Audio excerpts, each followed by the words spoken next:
Olá, bem-vindos e bem-vindas.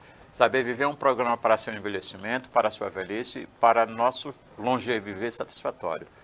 Hoje tenho o privilégio de receber aqui o Dr. Fábio Kandi Takahashi. O Dr. Fábio, ele é tabelião do 5º ofício. E nós vamos falar sobre um assunto, meu caro telespectador, inédito. Nós vamos falar de coisa boa para seu envelhecimento. Eu digo coisa boa para o envelhecimento porque ele vai te empoderar mais, ele vai estabelecer dignidade. Seja bem-vindo, Dr. Fábio, ao nosso programa Saber Viver 60 Mais. Muito obrigado. Olá, muito obrigado pelo convite, primeiramente, né?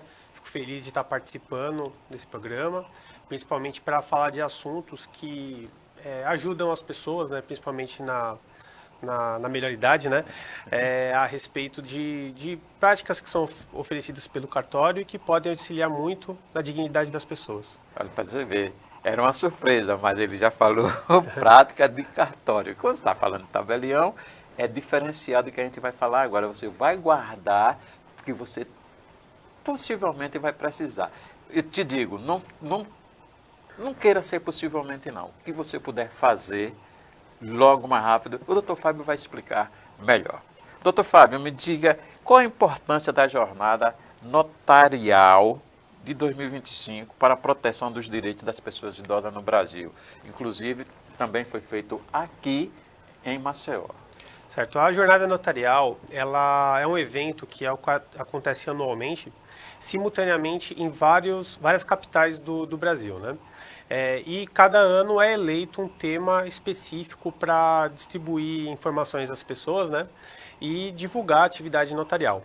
Esse ano o foco foi relativo à pessoa idosa, então são instrumentos que o cartório de notas pode oferecer para essas pessoas e que, como já dito, ela tem a finalidade, na verdade, de esclarecer, né? Porque a pessoa idosa, muitas vezes, ela acaba sofrendo muita influência, né, dos familiares nas decisões que vão tomar.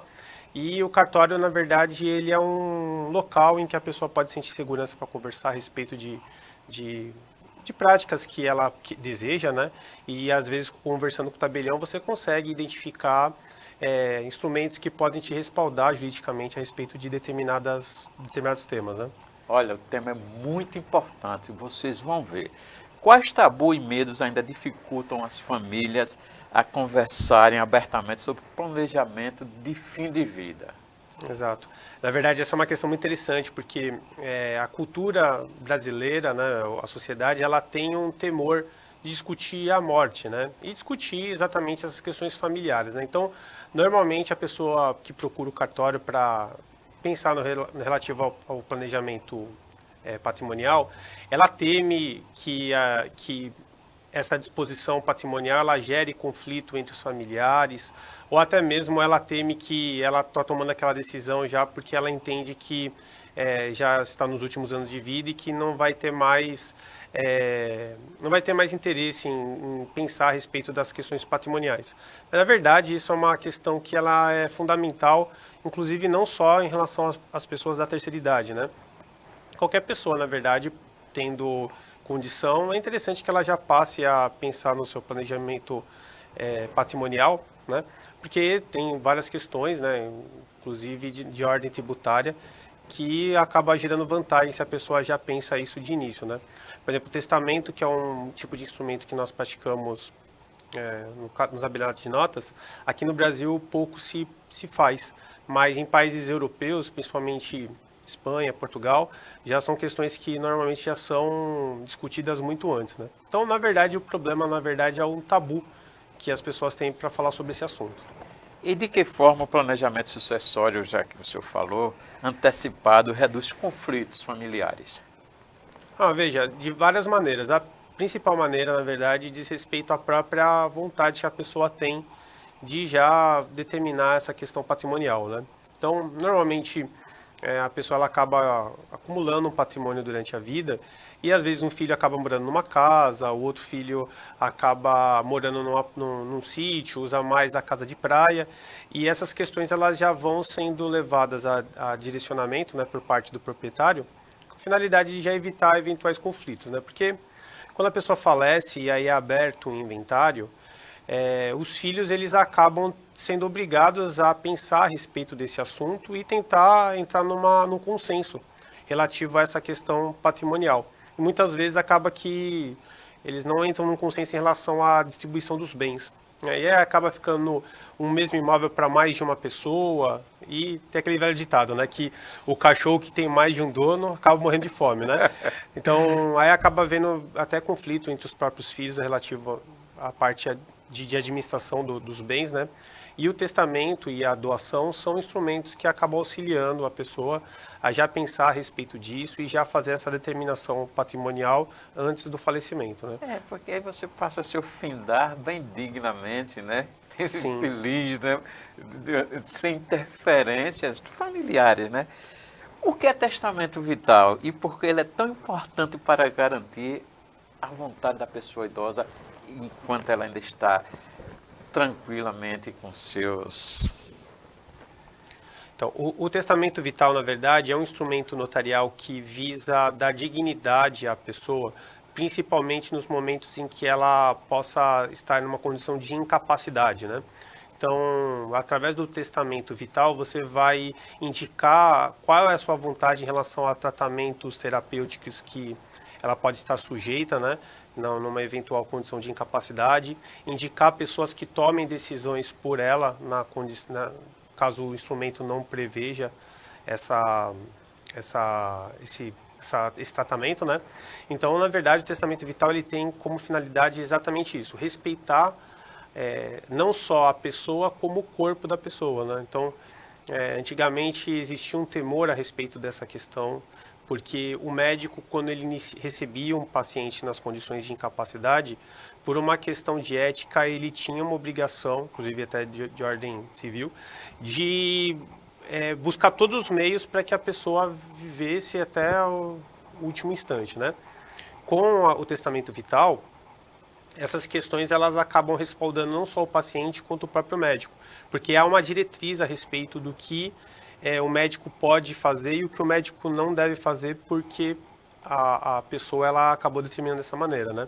Então, existem muitas essas questões relativas à ortotanásia, eutanásia, né? Que aqui no Brasil, apesar de ser vedado, né? Elas pelo menos podem dar um direcionamento a respeito da intenção do paciente em relação ao tratamento que ela vai ficar submetida. Então é um problema a menos, o problema a menos, né? Porque o que acontece, muitas vezes a pessoa numa condição dessa deixa o desígnio dos familiares decidir por ela, né? E às vezes não é desejo que ela se submeta às vezes a um tratamento muito invasivo, né? Correto. E tem todas as questões de ordem afetiva também, né? É um avanço, né? Com certeza. Eu considero um avanço bem grande. Que passos concretos uma pessoa idosa precisa dar para registrar seu testamento vital? Na verdade, primeiramente, é fundamental que a pessoa procure o cartório, né? Converse com o tabelião, com os funcionários do cartório a respeito do tema. Questione, porque é fundamental questionar, uma vez que o instrumento ele vai ser utilizado quando a pessoa já não está numa condição de capacidade, né? Então é fundamental que a pessoa, no momento de preparar o documento e tomar a decisão, converse bem com o tabelião para entender quais são as condições e até onde o instrumento pode ir, né? E discuta, inclusive, com a família, com os familiares a respeito do tema. Eu acho que é uma condição muito importante que a pessoa tenha plena capacidade e entendimento das consequências do instrumento que ela vai praticar. E nada melhor que um tabelião para poder dar esse tipo de orientação. E a gente conversando, né? E você me falou contrato de namoro. Fiquei interessado. Não que eu queira namorar, mas contrato de namoro, que instrumento é esse? É novo essa coisa? Me explica aí pra gente, para o nosso telespectador. Legal. Na verdade, assim, né, a gente pensa que o contrato de namoro ele está destinado o foco de interesse, na verdade, né, é a pessoa jovem, né? Mas na verdade não tem esse foco, principalmente na minha prática. Eu percebi que na verdade o idoso tem muito mais preocupação em formalizar esse tipo de documento do que propriamente a pessoa jovem, né? Porque muitas vezes, por conta até da questão de qualidade de vida que os idosos acabaram ganhando nesses últimos anos, né? eles também têm uma vida social, acabam se relacionando, né? Então, o contrato de namoro vai dar esse respaldo de separar o que é o namoro do que é a união estável, né? Que são finalidades diferentes, né? Enquanto a união estável ela tem um objetivo, de fato, de constituir uma família, o namoro se delimita apenas às relações de ordem afetiva, né? Então, as questões de ordem patrimonial, por exemplo, elas ficam afastadas, né? Por isso que é fundamental que, iniciando um relacionamento, né, as pessoas pensem a respeito desse tipo de instrumento como uma forma de garantir e delimitar, na verdade, o tipo de relação que tá sendo feita, né, está sendo construída. Aí, eventualmente, a pessoa iniciando o namoro e modificando aquela condição para união estável, também formaliza o documento com essa finalidade, para evitar que, num futuro, quando uma das pessoas vierem a faltar, ou até mesmo se separarem, se delimite de fato o que é relação patrimonial do que é só uma relação afetiva. Então, tem condições de você, no seu, na sua plenitude, dos seus 60 a mais, você ser conquistado ou conquistar alguém que você tem interesse de namorar ou de formar um casal, você optar. Sim, com certeza. Pela união estável ou pela certidão de namoro. Isso, exatamente. Na verdade, a pessoa, tendo as suas plenas capacidades, ela pode fazer qualquer tipo de instrumento, logicamente dentro das condições de ordem legal, né? Mas ela pode fazer qualquer tipo de instrumento. O fato de ela ter uma determinada idade não vai limitar ela a ter a capacidade civil de praticá-los, né? Na prática, que cuidados do casal deve ter antes de concordar num contrato de namoro? Que é uma coisa, uma ferramenta nova. Realmente, é uma ferramenta nova e, na verdade, ela vem nessa dinâmica de fazer a delimitação a respeito da união estável ou, de fato, do contrato de namoro. Os cuidados que a pessoa tem que ter, na verdade, é sentar com o parceiro, né, com a parceira, para conversar a respeito disso, ter uma conversa madura a respeito do tema, né, porque tudo isso são questões que vão refletir tanto na esfera de quem propõe, quanto na esfera da outra pessoa que está se relacionando, né? Então é importante a conversa, é importante também conversar com o tabelião a respeito do tema, para que todas as pessoas entendam que de fato representa um instrumento de namoro, né? E entender se aquilo realmente está de acordo com a realidade do casal, né? Em que situações a cura, né, do curador, né, Uhum. realmente se torna necessária e como evitar que ela seja usada para retirar de forma injusta a autonomia da pessoa idosa? Ou seja, você vamos dizer, institui seu curador, mas tem que ter cuidado que ela também não tire a autonomia nem a independência. Ah, sim. É uma pergunta muito importante, né? Assim, ó, a curatela, ela é um procedimento exclusivamente judicial. Então, a pessoa, quando a pessoa ou terceiros entendem que a pessoa está numa condição de incapacidade, é proposta uma ação para se delimitar se de fato ela está naquela condição de incapacidade. E isso é feito de uma maneira não só declaratória, ela tem que ser devidamente instrumentalizada, tem que verificar se ela de fato está numa condição de incapacidade, para a partir dali o juiz determinar quem será a pessoa que vai administrar esse patrimônio, né, e administrar a vida daquela pessoa que está numa condição de incapacidade. O cuidado que a pessoa tem que ter, como a jornada notarial focou esse ano, no sentido de a pessoa mesmo entendendo que existe um ente familiar, um amigo que possa de alguma forma cuidar dela da melhor forma, já indicar isso no instrumento, né? Então o juiz vai respeitar essa situação e vai tentar adequar o procedimento jurídico à vontade da parte. Qual a diferença aí, nesse caso, do que a gente conversou até antes, do testamento vital e da curatela? Uhum. É que, na verdade, o que acontece? O testamento vital ele tem como foco o tratamento terapêutico da pessoa. A pessoa faz um testamento vital com qual finalidade? De indicar a quais tratamentos ela vai ficar submetida numa eventual condição de incapacidade. E indicar uma pessoa que tome a decisão se eventualmente ela não conseguir prever aquilo no instrumento, né? Já a autocuratela, né, ou a curatela de fato, ela tem a condição de a pessoa estando incapaz, quem vai administrar o patrimônio. Então, uma condição é a condição de saúde, né, terapêutica, e a outra é a questão patrimonial. Você pode fazer as duas? Poderia fazer as duas sem problema nenhum. Sem problema nenhum. Inclusive indicando até a mesma pessoa nas duas funções. Né? Nas duas, né? Nas duas. E precisa ser familiar? Olha, por uma questão de autonomia privada da vontade, né, que é aquele desejo que a pessoa tem em que a vontade dela seja respeitada, hoje em dia essas questões de ordem familiar, elas não são uma sobreposição impositiva, né, à pessoa. Então, na verdade, ela determinando quem ela deseja que cuide dela ou que tome as decisões na condição de na eventual incapacidade, o juiz vai tentar respeitar aquilo e fazer a indicação da pessoa que vai cuidar desses bens, desse patrimônio, né?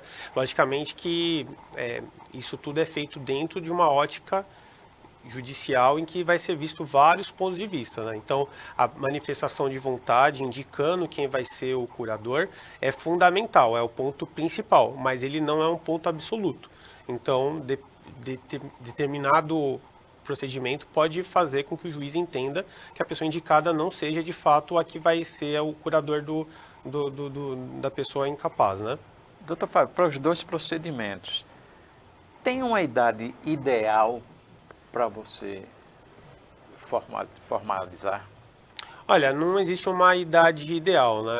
É fundamental que a pessoa tenha no seu íntimo esse desejo, né? Então, o fato da pessoa ter 20, 30, 40 ou 80, 90 anos, isso em si não é um impedimento. O impedimento, na verdade, é só mesmo uma questão de capacidade no momento de fazer o documento, né? Então, a pessoa tem que estar lúcida, tem que estar orientada, tem que entender o que aquilo de fato representa para tomar a decisão de preparar. Na verdade, assim, a gente tem essa ideia de que a autocuratela ela é voltada à pessoa idosa, porque normalmente é o idoso que tem mais foco nesse tipo de preocupação. Mas isso não necessariamente é uma exigência, né? A pessoa com menos idade pode também tomar a decisão de fazer o instrumento. É preciso, ou no testamento vital ou na autocuratela ou curatela, você informar sua família isso?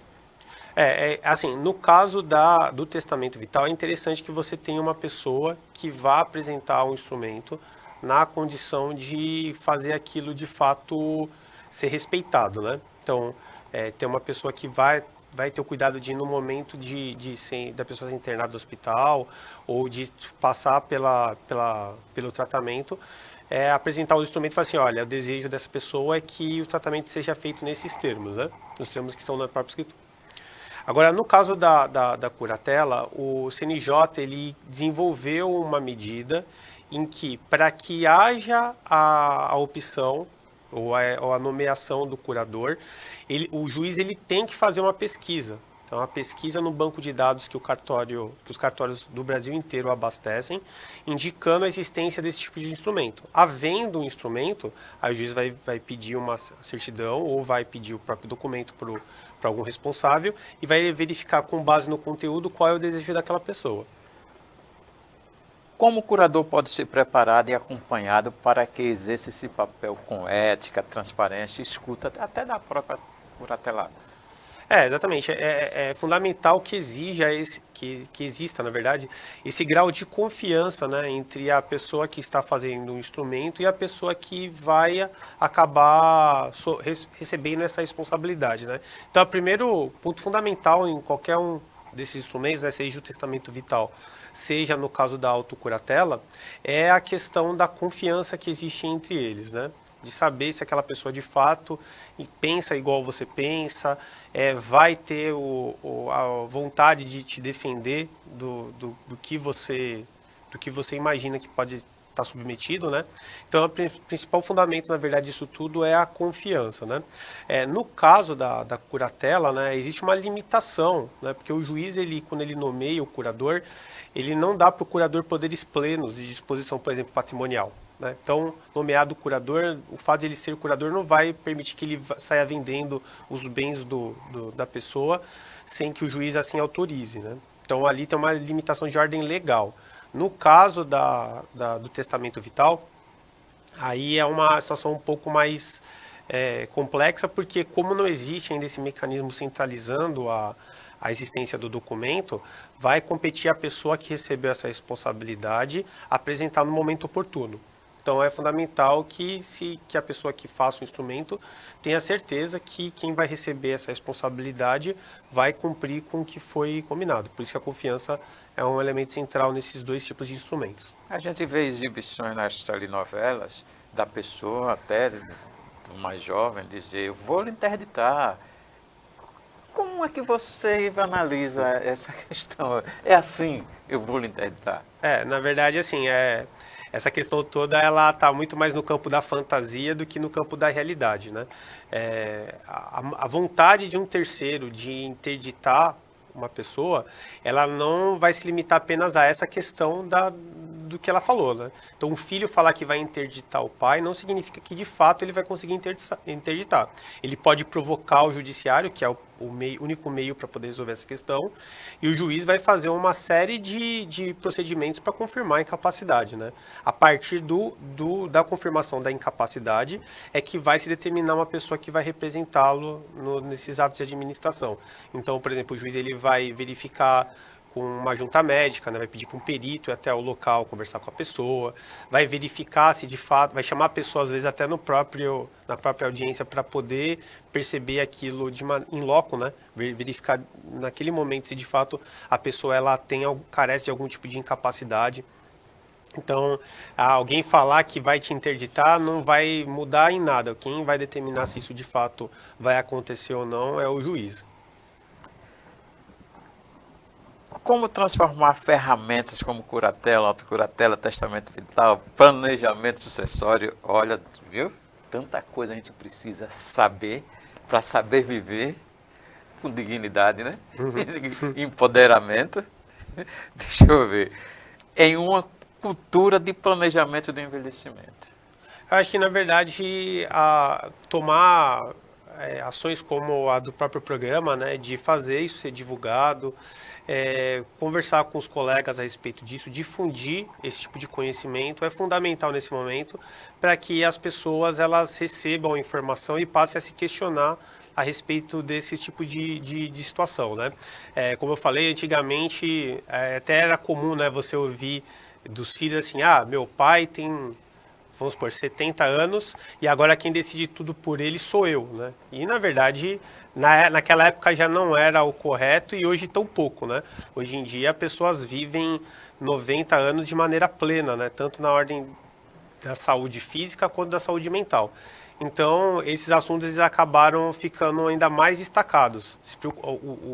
O notariado, né, e a justiça, elas começaram a perceber que esses instrumentos teriam que ser criados para que as pessoas idosas pudessem viver de maneira mais digna, né? Então, é fundamental que a pessoa vá no cartório, converse, programas como o seu sejam...